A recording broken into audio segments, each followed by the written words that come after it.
Class 8 मैंने आपको आपकी हिंदी की पूरक पाठ्यपुस्तक भारत की खोज से पाठ 4 से कला का प्रभाव एवं विदेशी व्यापार के बारे में समझाया था। आज बेटा मैं आपको उसके आगे का भाग समझाने जा रही हूँ। प्राचीन भारत में गणित शास्त्र।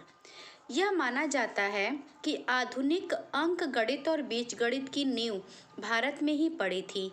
गिनती के चौखुट्टे का इस्तेमाल करने की फूहड़ पद्धति रोमन और इसी तरह की संख्याओं के इस्तेमाल ने बहुत समय तक प्रगति में बाधा दी, जबकि शून्यांक मिलाकर 10 भारतीय संख्याओं ने मनुष्य की बुद्धि को ही इन बाधाओं से बहुत पहले मुक्त कर दिया था और अंकों के व्यवहार पर अत्यधिक प्रकाश डाला था। ये अंक चिन्ह बेजोड़ थे और दूसरी देशों में प्रयोग किए जाने वाले तमाम चिन्हों से एकदम भिन्न थे।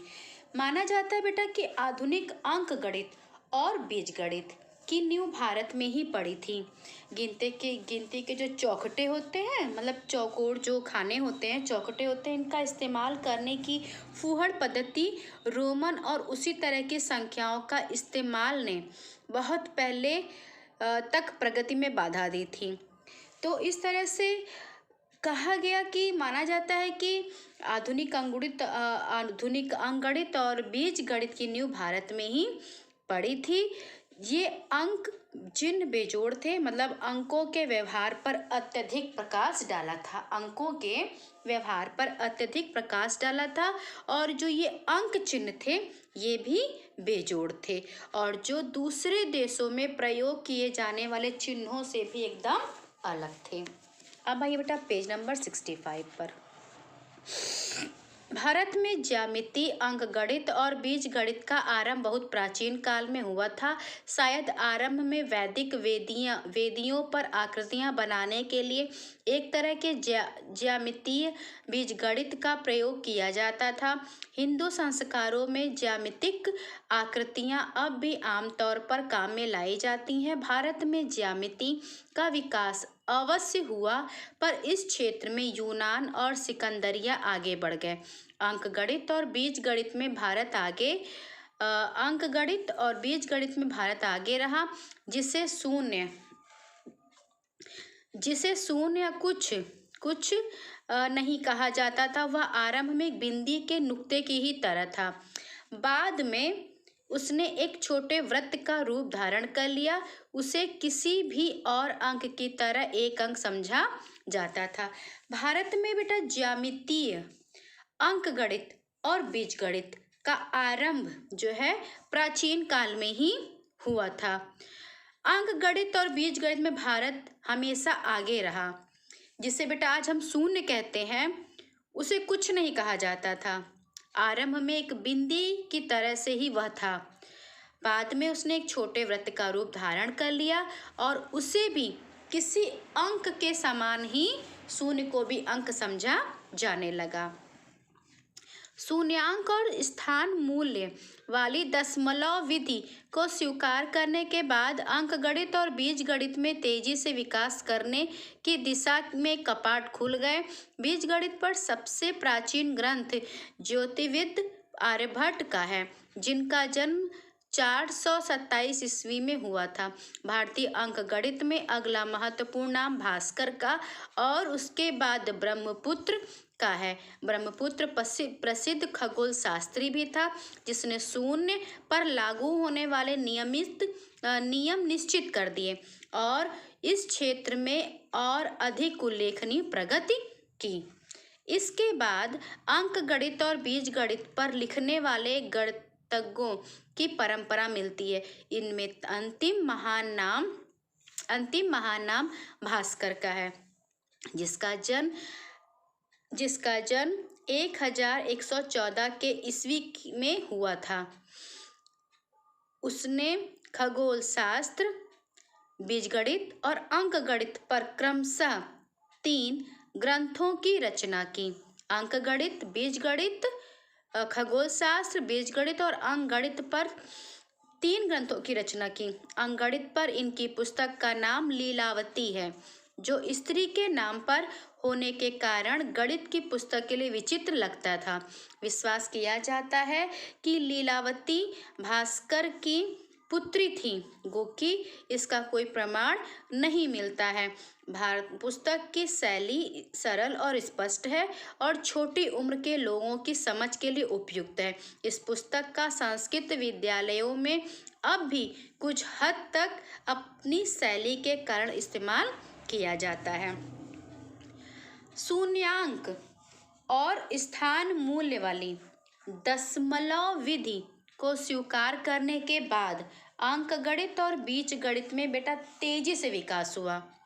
जैसा कि मैंने बताया कि प्राचीन भारत में गणित शास्त्र कैसा था, तो शून्य को और फिर संख्याओं को, चौखटों को, ज्यामिति, अंकगणित, बीजगणित इत्यादि के बारे में बताया। जिस तरह से बेटा शून्य को भी एक अंक समझा जाता था, शून्यांक और स्थान मूल्य वाली दशमलव विधि को स्वीकार करने के बाद अंकगणित में और बीजगणित में बहुत तेजी से विकास हुआ था।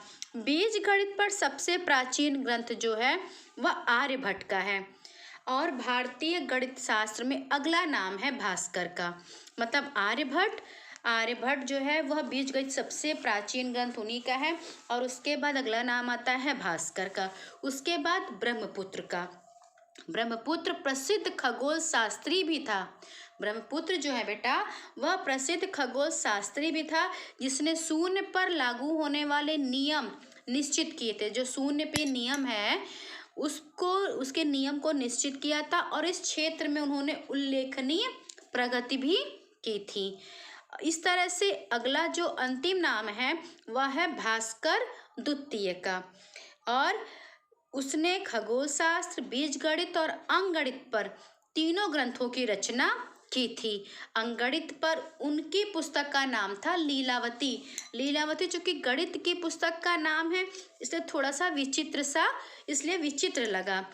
लीलावती भास्कर की पुत्री थी, हालांकि इसका कोई प्रमाण नहीं मिलता है। और जो उन्होंने इस पुस्तक की जो शैली थी वह सरल थी, स्पष्ट थी, जो आज भी इस पुस्तक का जो संस्कृत विद्यालय है अब भी कुछ हद तक अपनी शैली के कारण इस्तेमाल किया जाता है। इस तरह से बेटा ये है प्राचीन भारत में गणित शास्त्र। अब आइए बेटा पेज नंबर 66 पर। 8वीं शताब्दी में खलीफा अल मंसूर के राज्यकाल में कई भारतीय विद्वान बगदाद गए और अपने साथ वे जिन पुस्तकों को ले गए उनमें खगोल शास्त्र और गणित की पुस्तकें थीं। इन्होंने अरबी जगत में गणित शास्त्र और ज्योतिष शास्त्र के विकास को प्रभावित किया और वहाँ भारतीय अंक प्रचलित हुए।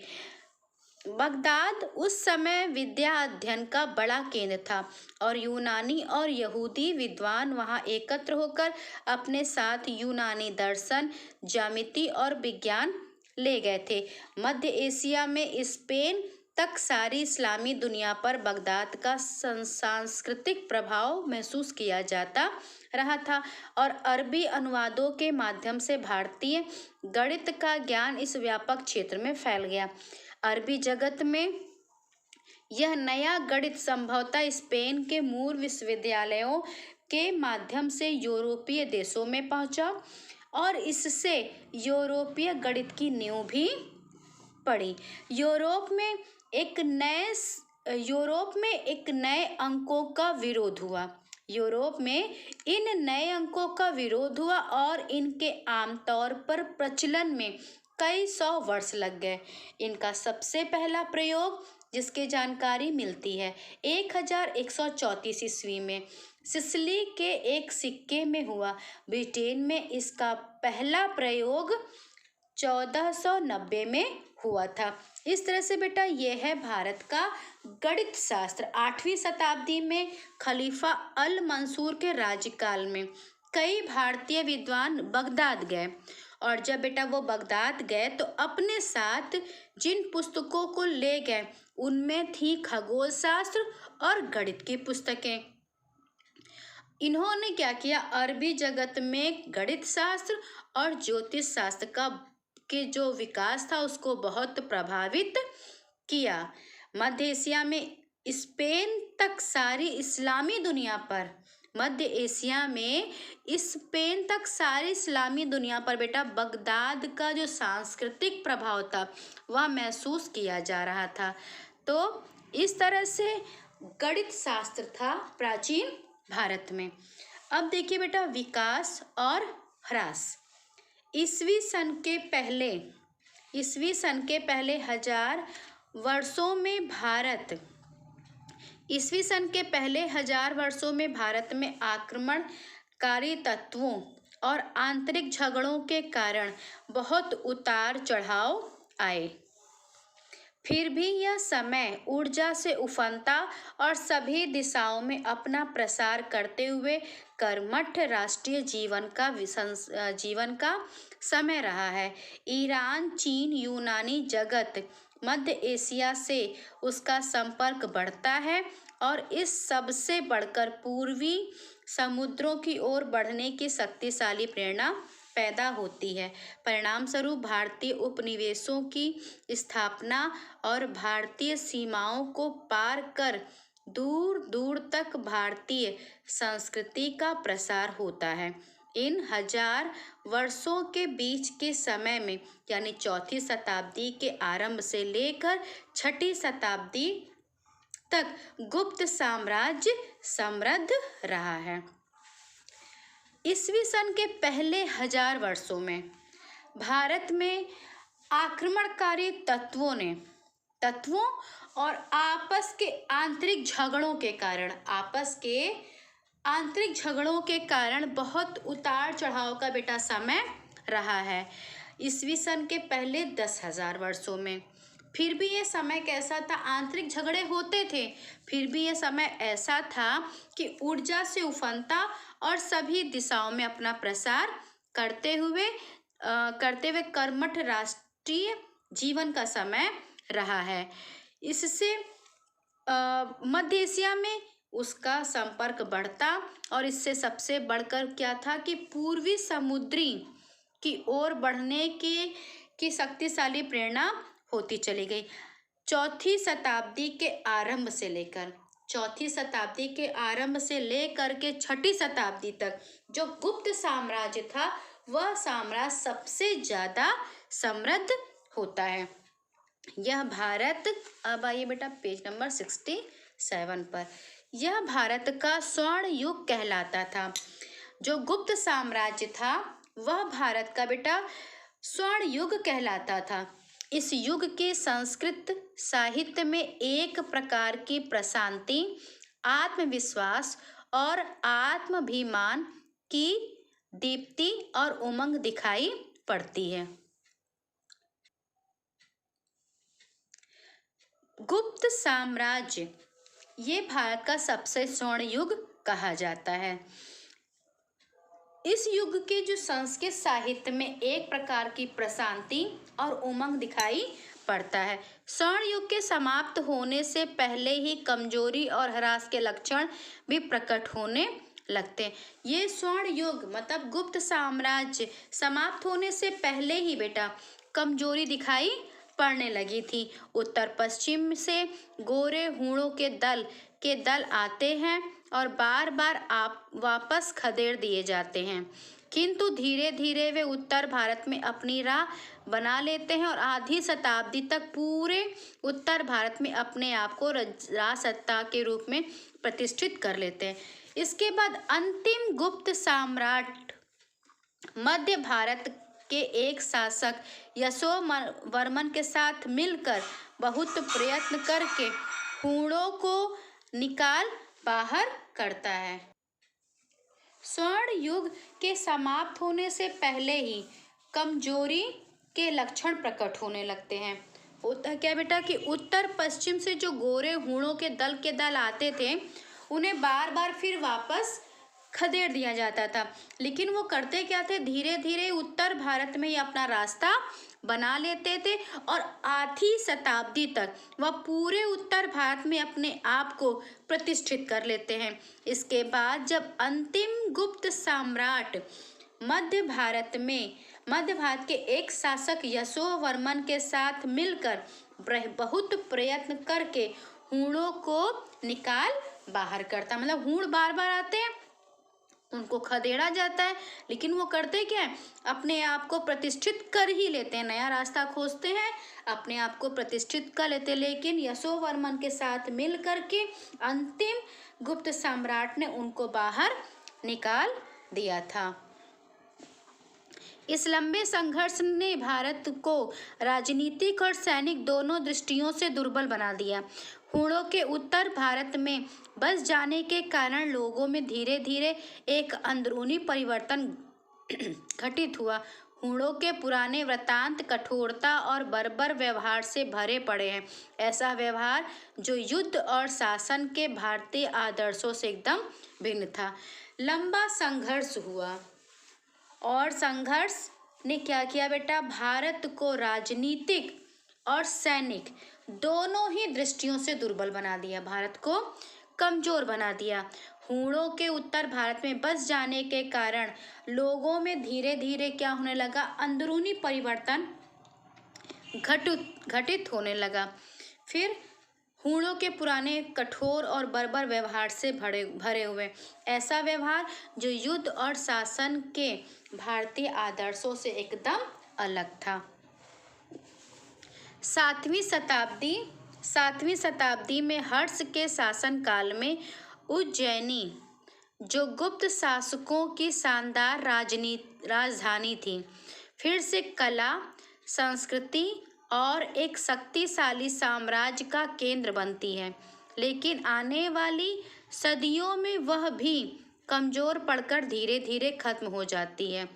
9वीं शताब्दी में गुजरात का मिहिर भोज उत्तर और मध्य भारत में छोटे राज्यों को मिलाकर एक संयुक्त राज्य कायम करके कन्नौज को अपनी राजधानी बनाता है।